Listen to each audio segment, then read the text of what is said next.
নিম্নচাপের জেরে বৃষ্টির কারণে ঝাড়গ্রাম জেলায় ধান ও সবজি চাষের ক্ষতির আশঙ্কা।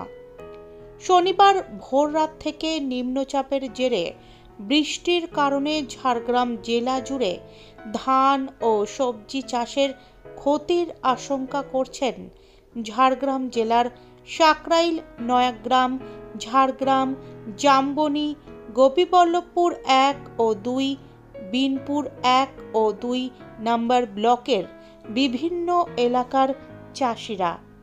প্রায় 2 মাস আগে ঘূর্ণিঝড় ডানার ফলে ফসলের অনেক ক্ষতি হয়েছে। সেই ফসলের ক্ষতির পূরণ এখনো চাষিরা পাননি। যখন মাঠ থেকে চাষিরা পাকা ধান খামারে তুলবে, ঠিক সেই সময় নিম্নচাপের জেরে বৃষ্টির কারণে মাঠে থাকা পাকা ধান নষ্ট হওয়ার আশঙ্কা করছেন এলাকার চাষিরা। যদি আরও ভারী বৃষ্টি হয় তাহলে মাঠে থাকা পাকা ধান অঙ্কুর বেরিয়ে যাওয়ার আশঙ্কা করছেন চাষিরা, যার ফলে ধান চাষের ব্যাপক ক্ষতির আশঙ্কা করছেন ঝাড়গ্রাম জেলার কৃষি প্রধান এলাকার বাসিন্দারা।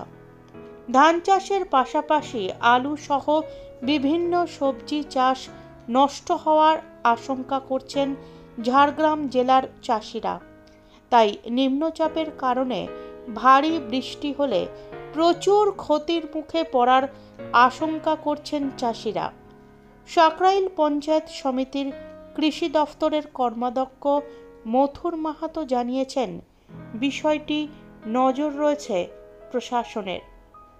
রাজ্যের মুখ্যমন্ত্রী মমতা বন্দ্যোপাধ্যায় কৃষকদের পাশে রয়েছেন।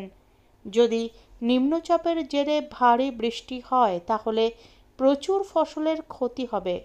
যাদের ফসলের ক্ষতি হবে তারা যাতে সরকারিভাবে ক্ষতিপূরণ পান সে ব্যাপারে তিনি বিষয়টি প্রশাসনের আধিকারিকদের জানাবেন বলে জানিয়েছেন।